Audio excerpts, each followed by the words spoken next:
शहर हैदराबाद, जिसे सूबा सिंध का दूसरा बड़ा शहर जबकि पाकिस्तान का चौथा बड़ा शहर होने का एजाज़ हासिल है। यहाँ की आबादी तकरीबन 18,83,000 या इससे कमोबेश है।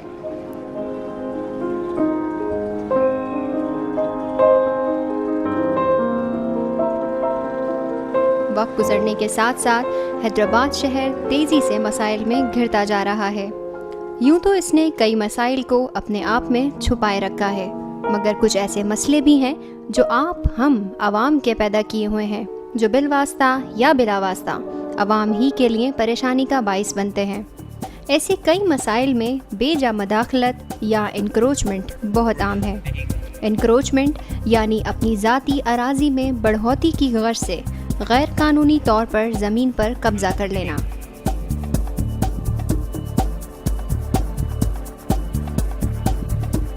क्लॉथ मार्केट हैदराबाद, जो कि हैदराबाद का एक बहुत बड़ा कारोबारी मरकज़ है, जहां दिन ब दिन इंक्रोचमेंट बढ़ती ही जा रही है। इस इंक्रोचमेंट की वजह से आवाम को कई तरह की मुश्किलात का सामना करना पड़ता है। इंक्रोचमेंट की बुनियादी वजह बेरोजगारी बताई जाती है। लोगों का कहना है कि मुल्क में बेरोजगारी तेजी से बढ़ती जा रही है। लोगों के पास बेहतर रोजगार नहीं, तो लोगों ने रोजगार के लिए इंक्रोचमेंट जैसे गैर कानूनी काम का सहारा लिया हुआ है।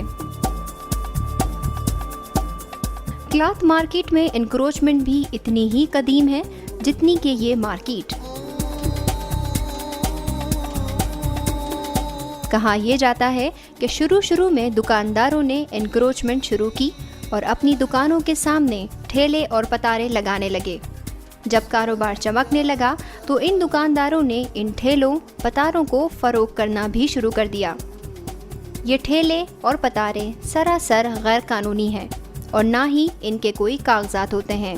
इसके बावजूद भी आज एक ठेले की कीमत तकरीबन 5 लाख रुपए है।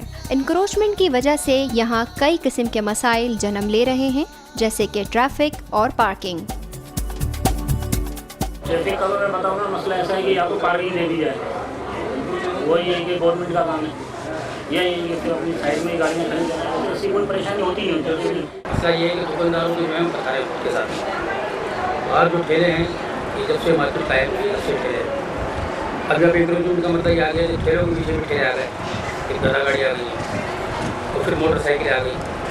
इस वक्त हमारे रोड की हालत है कि अगर किसी औरत के बाल बच्चा होना तो एम्बुलेंस के अंदर हो जाएगा। कोई मरीज़ अगर दिल का मरीज़ जा रहा है तो उसको एक्सपायर हो जाएगा। इंक्रोचमेंट इतनी बढ़ गई है कि यहाँ से आदमी निकल नहीं सकता। शरीफ आदमी जो है उसको आना यहाँ दुश्वार है। हमारे को पार्किंग का इंतजाम नहीं है। पार्किंग के लिए हमने कहा था कि ताराचंद के ऊपर वाला हिस्सा में दे दिया जाए, जिसमें हम पार्किंग बना लें। उसके लिए कहा भी ईदगाह बना दी गई है, तो पार्किंग खत्म कर दी। ये ठेले का मसला ये है कि ये ठेले ये मार्केट 1948 में कायम हुई है। 1954 के अंदर ये मार्केट अपने उच्च को पर आ गई। 56 में ठेले लगना शुरू हुए, 1956 में। ये जब से यहाँ पर बैठे हैं, अब इनके लिए अभी जैसे इनको हटाओ तो इनके पेट पर रात रखती है। इसके लिए बल्दिया में इससे पहले जो थे हमारे आफ्ताब शेख साहब, उन्होंने जंजीर भी लगवा कर दी इनको कि इसकी हद में रहना है, और वो जंजीर भी हटा दी गई। उस ठेले के पीछे ठेला है, उसके पीछे मोटरसाइकिल है। ये हैदराबाद का सबसे बड़ा रोड है हमारा, इसको सबसे छोटा कर दिया है। पार्किंग की जगह पर लोगों ने ठेले और पतारे लगाए हुए हैं, जिसकी वजह से लोग गाड़ियों को बीच सड़क पर ही पार्क कर देते हैं और नतीजा ये निकलता है कि यहाँ अक्सर ट्रैफिक जैम रहता है। अब होना तो ये चाहिए था कि इस सूरत हाल को कंट्रोल करने के लिए यहाँ ट्रैफिक पुलिस के एहलकार मौजूद होते, मगर यहाँ आम पुलिस के 2 एहलकार मौजूद हैं, जो कि इस सूरत हाल को कंट्रोल करने के लिए नाकाफ़ी हैं। माहिर कानून के मुताबिक इंक्रोचमेंट एक गैर कानूनी अमल है और इसके लिए एंटी इंक्रोचमेंट एक्ट भी मौजूद है, जिसके तहत इंक्रोचमेंट करने वाले को जुर्माना और मुख्तलिफ सज़ाएँ होंगी। हमारे यहाँ अलमिया ये है कि दुकानदार जो है बाज़ारों में भरे, उनकी 40 फीट लंबी दुकान है, लेकिन वो 4-5 फीट ज़रूर बढ़ाते हैं। और आप ये देखें कि हैदराबाद की सूरत तो बहुत ज़्यादा ख़राब की हुई है इन लोगों ने, और वो सारी फुटपातें रोकी हुई हैं, और फिर ट्रैफिक जो है ये भी इंक्रोचमेंट का एक हिस्सा है। उसकी वजह ये हमारे ट्रैफिक का सिस्टम सही नहीं किया हुआ है, और पहले ठेले खड़े हो जाते हैं, फिर ट्रैफिक खड़ा हो जाता है, तो उसकी फ़्लो रुक जाती है, इसलिए हुजूम बढ़ जाता है। इनके लिए कमेटियाँ बनाई जाती हैं और वो जुर्माने जो हैं उन पर लगते हैं और उनको सज़ाएँ भी दी जाती है, 3 महीने तक सज़ा है इसमें, और अमूमन सामान जब्त कर लिया जाता है। केबिन्स वगैरह हैं या ठेले वगैरह हैं, जब्त कर लिए जाते हैं और उसके बाद जो है फिर हट जाते हैं, वक्ती तौर पर फिर लगा लेते हैं। यहाँ एक बात काबिल गौर है, जब ये सारे ठेले और पतारे गैर कानूनी हैं तो बल्दिया और यूनियन इन ठेले और पतारे वालों से पर्चियों के 10-10 रुपए वसूल क्यों करती है? ना वो यूनियन रजिस्टर्ड होती है ना कुछ है, वो तो सिर्फ रोज़ाना भत्ताखोरी है, रोज़ाना पैसे कमा रहे हैं। अच्छा, ठेले का जो लाइसेंस मिलता है ना, उस लाइसेंस पर लिखा हुआ होता है कि ये ठेला है मूविंग, इस पे बिल लगे हुए और ये जगह खड़ा नहीं कर सकते आप। यहाँ की यूनियन के मुताबिक यहाँ तकरीबन 400 ठेले और पतारे मौजूद हैं, जिनमें 172 ठेले और पतारे रजिस्टर्ड हैं। सवाल ये पैदा होता है कि इन गैर कानूनी ठेले और पतारों की रजिस्ट्रेशन कौन कर रहा है और इन पर्चियों से हासिल होने वाला पैसा कहाँ जाता है?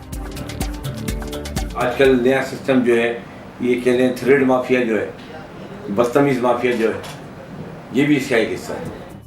क्लॉथ मार्केट हैदराबाद में 12 यूनियंस मौजूद हैं और आपस में इनका इत्तेहाद भी है, मगर जब इनसे इंक्रोचमेंट जैसे मसाइल को हल करने की बात की गई तो सब बेबसी जाहिर करते हैं और पीछे हटते नजर आते हैं।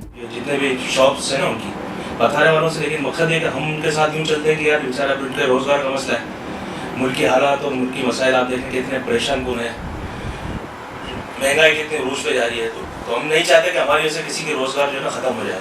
तो लेकिन इन लोगों ने भी जो है ना बाज़ दफ़ा आप देखें कि इतना वक्त बढ़ा लेते हैं कि ठेला के एक दुकान से भी ज़्यादा जो है ना उस पर शोशा कर लेते हैं, उससे हमारी दुकानें अमूमन ढक जाती हैं। हमने इनको एक लिमिट दे दी है कि भाई आप 4 फीट का ठेला और 3 फीट के हिसाब से जो है ना आप मखद और मार्केट के गेट्स जो है ना आप हमारे को छोड़ दें, आप इन पर लगाए वाले, लेकिन मखद इससे हमने जो 2 फीट का जो ठेला इनका जो रोड की तरफ जा रहा था ना, तो हमने रोड से कम करवाया और कुछ अपने दुकानदारों को कहा कि आप 3-3, 4-4 फीट आप जो ज़्यादा बढ़ा रहे हो, पहले हमने अपने दुकानदारों को अपने लिमिट में लेके आए, इसके बाद हमने पथारों को जो ठेले लगाते हैं उनको हमने कहा, तो पहले हम अपने दुकानदारों को भी कहें, वो भी अपने ओवर से तो नहीं है कि हमने अपने दुकान खरीदी है, पीछे आप बोर्ड भी पूरा खरीद दो, ऐसा नहीं है। तो हमने उनको जो है ना पहले उनको पाबंद किया है, नहीं बार हमने पहले उनको पाबंद किया है, प्लस फिर हम जो है ठेले वालों पे हल तो ये है ना कि इन लोगों को शॉप देना है, इस रोड के ऊपर कम से कम 50 लाख रुपए की शॉप है, मैं इन्हें शॉप कहाँ से दिलाएंगे? अभी तो कोई गवर्नमेंट ही कोई ऐसा कुछ बना के लोगों से। जब भी क्लॉथ मार्केट में किसी अथॉरिटी का विजिट होता है तो यहाँ की यूनियन ठेले पतारे हटवा देती है कि कहीं वो अथॉरिटी वाले ये ठेले और पतारे लगे देखकर उन्हें हटाने का ऑर्डर ना दे दें, और अगर ऐसा हुआ तो इन यूनियंस के ओहदेदारान को इस ऑर्डर को फॉलो करना पड़ेगा। इंक्रोचमेंट में ये है कि बाज़ दफ़ा ये होता है जगहें किसी की हैं, जगहें तो गवर्नमेंट की है या पब्लिक की है ना। अच्छा, कब्जे किए हुए जिन लोगों ने वो ज़बरदस्ती लगवा देते हैं। अभी क्लॉथ मार्केट में बड़ा अच्छा ऑपरेशन किया था, बहुत सख्ती रही, 2 साल तक कुछ भी नहीं लगा, ये फिर उन्होंने लगवा दिया, क्यों? उनकी मोनोपोली है, यहाँ इलाके बढ़ गए, उससे बहुत नुकसान। ऐसा कई बार हुआ है कि हुकूमती ज़िम्मेदारान ने इंक्रोचमेंट के ख़िलाफ़ इक़दामात किए, मगर ये इक़दामात वक्ती तौर से 1 या 2 दिन ही बरकरार रहते हैं। उसके बाद रात गई बात गई, क्योंकि यहाँ सिर्फ पैसे का राज चलता है, जो कभी भत्ताखोर तो कभी बकौल अवाम पुलिस एहलकार वसूल करते हैं, और यूँ बाहमी इश्तराक व मशावरत से ये सिलसिला जारी व सारी रहता है। कभी कभी छोटी छोटी चीज़ें एक बड़ी तब्दीली को सामने लाती हैं, मगर कभी ये छोटी छोटी चीज़ें ही बड़े नुकसान को दावत देती हैं। इंक्रोचमेंट ही नहीं बल्कि शहर हैदराबाद में ऐसे कई मसाइल हैं जो अपनी बारी का इंतज़ार करते रहते हैं, और यूँ इस उम्मीद पर हैदराबाद में ज़िंदगी का तसलसल बरकरार है।